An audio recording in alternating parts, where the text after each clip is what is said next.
Oh,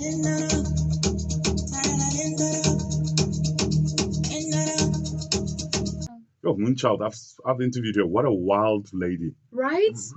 Right. Yeah, and I think I know one from something about Midnight Staring. Yeah. But Isn't that? I would, you know what I would do with Moonchild? I Yeah. just want to go out with her one night My friend. and just have a blast. She's Oh, that type of a person. indeed. Yeah, I just want to have a blast with her. She's so much fun. When I met her, I'm like, oh, I was on the floor. I was cracked. She even danced. Really? She did a whole like a pole dancing thing for me. pole dancing. Yeah, she's deep like that. Hey. Yeah, she did a whole pole dancing thing for me, like a lap dance. What? It was cool. When was this? This is about 2 years ago. Yeah, this is like recent. This is Yeah, like it was fun. 2024. I'm actually gonna call her. For another dance? Yeah, why not? So But I want to go out with her. Like I want to party with her. That's all I want to do. you can get a dance. No. Malik, you wouldn't mind a lap dance, would you? I'm married. Are you married? Yeah, there we go. Exactly. Case closed. Boom. That's it. That's it.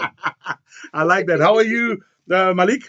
I'm very well. How are you? Hey, fantastic, fantastic. We have Asad Malik, who is an academic and cultural ambassador whose life and work bridge two worlds, the American South, where he was born, and of course, South Africa, the country he now calls home. His research, writing, and program design all trace back to one question: what does it mean to find home again?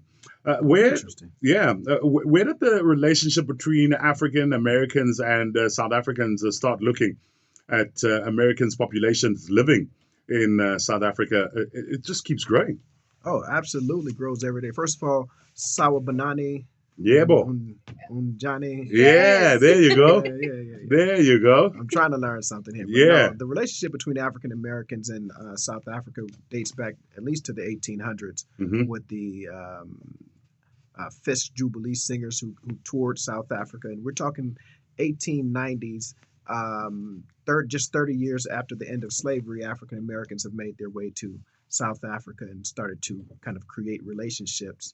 And so the Fisk Jubilee singers, you have the African Methodist Episcopal Church, the AME Church, Mhm. which has been in South Africa for over 100 years. So the relationship is long and it's old and it's storied. And we're just trying to continue that legacy. Speaking of AME, what about the bridge between AME churches? Can you further expand on that, please? So yeah, the AME Church, founded in 1787 by Richard Allen in Philadelphia, was like one of the first institutions for African American, first Christian religious institutions for African Americans, independent organizations. About 70 or so odd years later, they turned their sights to the continent, and at that time, we're still in the midst of the enslavement period of African Americans. But somehow they made their way to South Africa and established a church here, a church here, and that church became attractive to Black South Africans because it was an independent Black institution. We understand that colonization brought Christianity to the continent, but this was a different dispensation of Christianity, one that came from an Afrocentric perspective. Okay. So it became very attractive, and it's been here again over 100 years. Nice one. Now, the education system keeps changing as more Black people in South Africa keep getting educated. What does this mean for American intellects who are settled in the country? I don't understand the question. In terms of the education system, of course, it keeps changing. Yeah. You know what I mean? I used to learn about Jan van Riebeck, for example, but now it's obviously not. It's not part of the curriculum. Decolonizing. Yeah. Yes, exactly. Yeah. What does this mean for American? Our former president used to call us clever Blacks. What does it mean for Americans who really are intellectuals who are settled in the country? The fact that the education system keeps changing. I think the only implication that I can immediately think of is that we can assist in the in decolonizing some of the curriculum, both on this side as well as on the in the United States. Mm. All of it needs to be decolonized, Mm. and I think we bring a unique perspective as African Americans.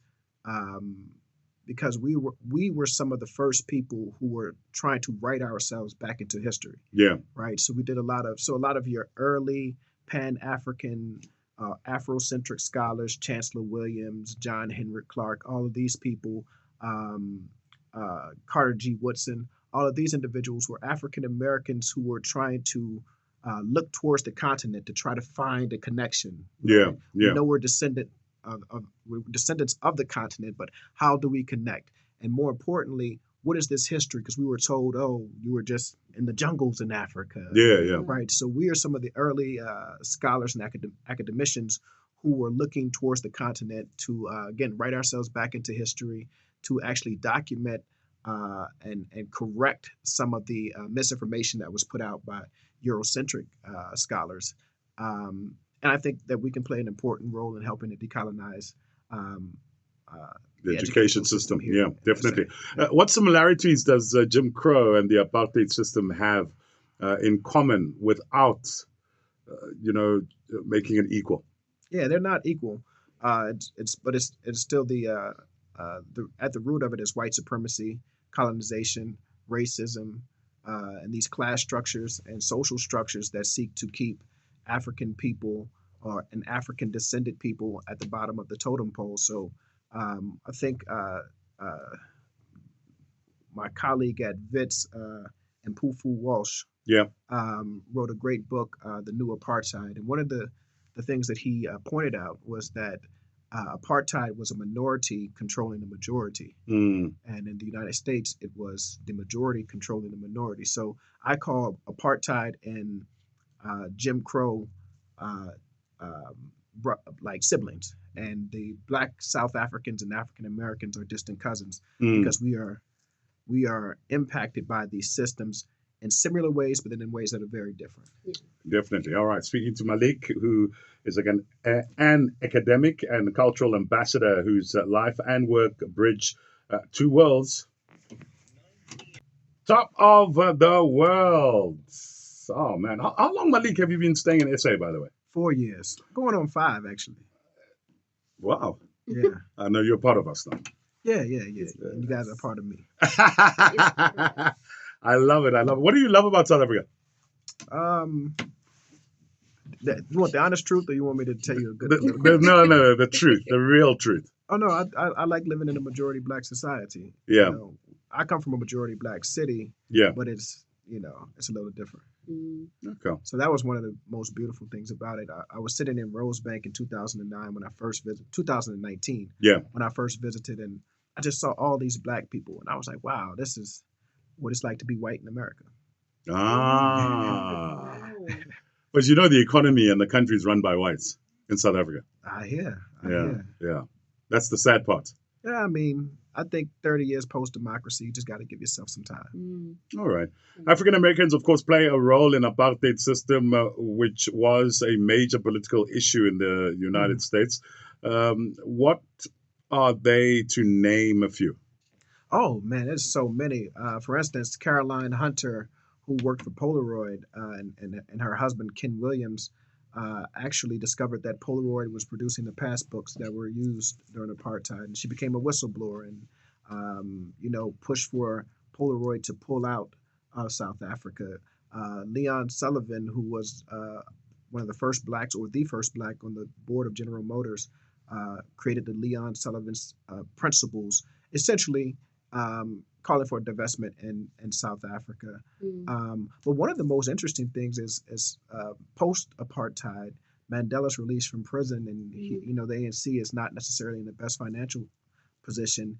He goes to the United States and he goes on tour, Mm. and during that tour, it is Bill Cosby, Oprah Winfrey, Spike Lee, Denzel Washington, who are all donating money to the ANC and Nelson Mandela to actually get them in a better financial position. And we saw it as African Americans as, listen, this is an opportunity to have this black president, this man who we have identified as part of our freedom struggle, Mm. to actually, take over leadership of South Africa. And I always say that South Africa is an example of a world-class black-led city. I mean, Mm. black-led country. Yeah, And it's very important to the diaspora to see South Africa succeed. definitely. Now, there is a culture bridge between South Africa and the United States of America. Uh, how do the two countries connect? Racial oppression and settler colonialism. Mm. So unlike other parts of the continent where there was colonialism, but there's a small minority, but the mother country is still away. The Europeans came to South Africa and created a colony here in South Africa, and essentially created two colonies because it started putting native South Africans in their homelands. Yeah. Right. Then African Americans, we are essentially an internal colony in the United States. And the system of racialization of society, where you create a label of black, right? Probably before colonization, you guys did not call yourselves black. Yes. We did not call ourselves black. So it's this kind of label that connects us, right? So really, it's sad that the bridge that connects black South Africans and black Americans is the system of racial oppression of white supremacy. All right. You've written a book. Can we talk about that real quickly before I get into the news? What's the name of the book? Find Home Again. Find Home Again. And in a nutshell, what is it about? My journey from the United States to South Africa after Hurricane Katrina. Yeah. Decimated New Orleans. I lost home. I lost identity. I wrestled for many years with understanding of what exactly is home. Is it a place? Is it a feeling? Yeah. Is it a geographic location, or is it the house that you walk into, or is it the love of a family? What is home? Kind of wrestling with that idea. Yeah. And then once I kind of rediscovered that, then to move across the world and kind of find home again. And I found home here in South Africa. Okay. That's fantastic, my Mhm. brother. And where do we get the book? You can get it on my website, asadelmalik.com. You can get it on Amazon, but I prefer you go to my website. Keep the white man out of my pockets. I like that. All right. How do we follow you on social media? Asad El Malik. I got a YouTube. I have Facebook, Yeah. Twitter, all the good stuff. Just search my name. I think you can find me. All right. The website again, so we can get that book. Asad El Malik, ASADELMALIK.com. Nice one, my brother. Thanks a lot for coming through and chatting to us on 938 Drive. All right. Thank you. Cool.